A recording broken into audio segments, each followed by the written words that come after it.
That's the secret of detachment.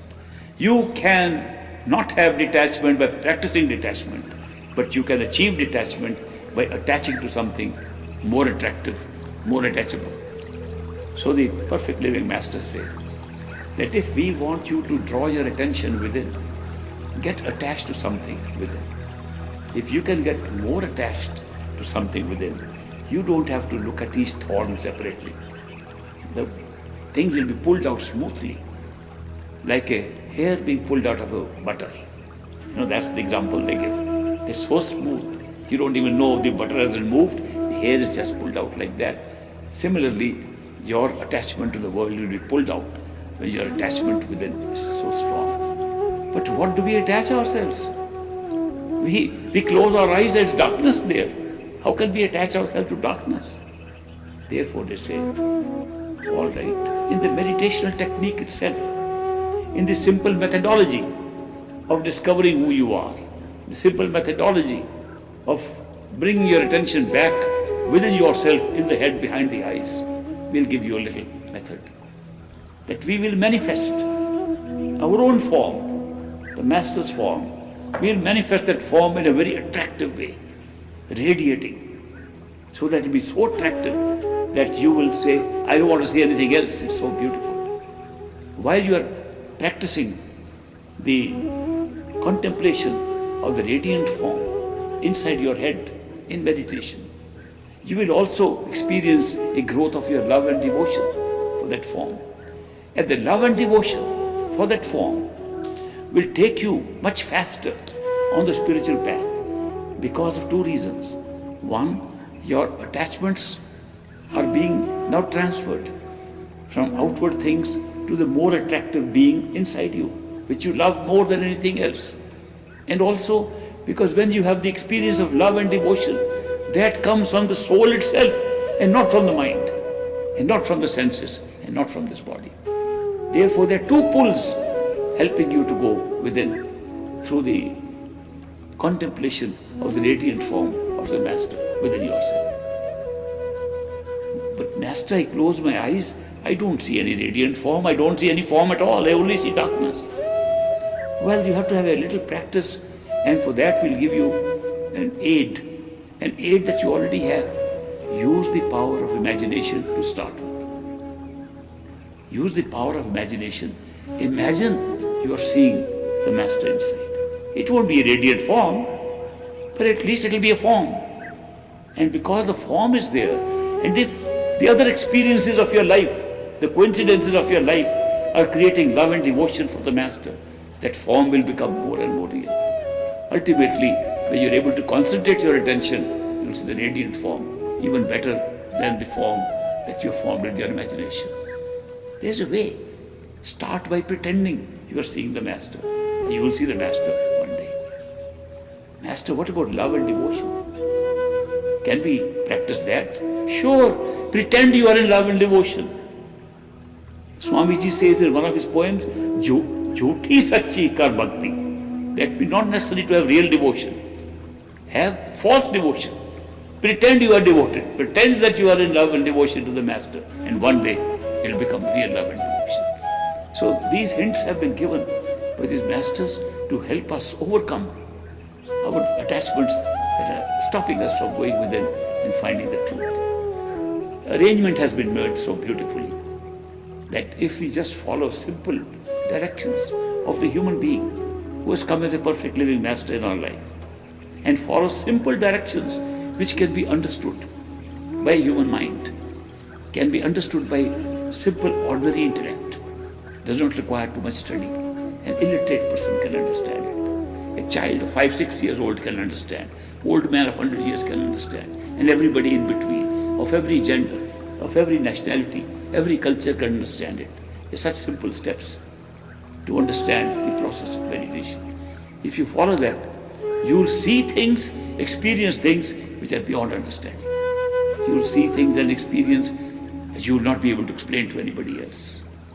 It will be like a dumb fellow who eats very good candy and he tries to tell people what's right, but he can't speak. The inner experiences are so wonderful, so great, so different. that you are dumb in trying to explain to anybody what they are like. And yet they are your experiences. They create genuine living faith. They do not create blind faith. So that's why this path itself is a path of practice, not a path of contemplation, deliberation, argument, or study. We have done plenty of that. We spent several lifetimes reading, studying, discussing, arguing, trying to prove our point. We spent our life in that, fighting. It's time to stop all this and just follow the simple directions of the perfect living master. Go within with the best of seeking that we can have, with the best of love and devotion that we can have or pretend to have, the best of dhyan we can do by seeing the master in literally a radiant form or in a pretended imaginative form. It take us ultimately to the very method which the master have laid down in us. And I can tell you this, and I've heard it from great master and can tell you from experience, if you take one step towards that destination, master takes 10 steps to come forward towards you from within. So it's a win-win situation. When you have a perfect living master, you are in a win-win-win situation. So that's why I congratulate all of you who are here. And I'm sharing all this information based upon not only the teachings of great master, but the experience of those teachings that I myself have. You don't need books for this subject. The books can often confuse your mind because books contain contradictory statements. On one page you say, it's all the grace of the master. And you then lay down your hands, why am I wasting my time in making effort? It's all grace. Another page says, you must put in your effort, 2.5 hours of meditation. Without that you will get nothing. Too many contradictions in the books. And we can't understand that the contradictions are arising because those statements have been made at different levels of our own consciousness. That what looks like effort one day becomes grace. And it becomes as a part of our own experience. We don't know that. Therefore we see the contradictions. The mind is confused. The books are not always helpful. Some books confuse us too much. But a simple practice based on the teaching of a master who knows us better than we know ourselves. Let me tell you this. Don't think that the master only knows what we tell him. We tell him very little. And we don't want to tell him the rest. But the master knows much more than what we tell him. And therefore, he can advise us in a way that we can never advise ourselves. We are confused by our minds. But the master is not confused. He is not confused about himself, nor about us. And therefore, follow simple directions.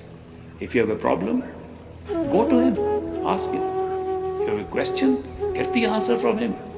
Don't try to find the answer on your own with your mind. Just go to the master. That's why they say it's so important to have a living master. You cannot get answers from a dead master, no matter how perfect he was. Therefore, a living master who is living in his physical body like us, can speak like us, lives like us, can be a friend as a human being like us, can only be a perfect living master for us. And one who has gone, has gone. He did a great job for the marked souls that were on his list. And the new master, on whose list we are, will do his job. And therefore, a living master is necessary to avert the danger of being misled by your mind again and again, even about the master and his teachings. That's why I say, you people are lucky. Congratulations that you have somebody to guide and take that guidance step by step and go on this path stage by stage. There is no hurry. We have spent billions of years here in this incarnations. We have spent millions of years already. A few short months, a few short years is not a big time. Now don't worry that I'm not making enough progress. Measure your progress in the different yardsticks that I mentioned earlier, and you'll find that you are taken good care of. The Master takes care of us even when we can't see him. The Master takes care of us in our difficulties. He helps us to go through our karma in the best possible way for us. He sees our past, our present and our future better than we can see. And therefore his guidance is always a total guidance for us. And we just have to follow simple directions, which an illiterate person can follow follow those simple instructions, and we'll be on the path to our true home, Sachkhand.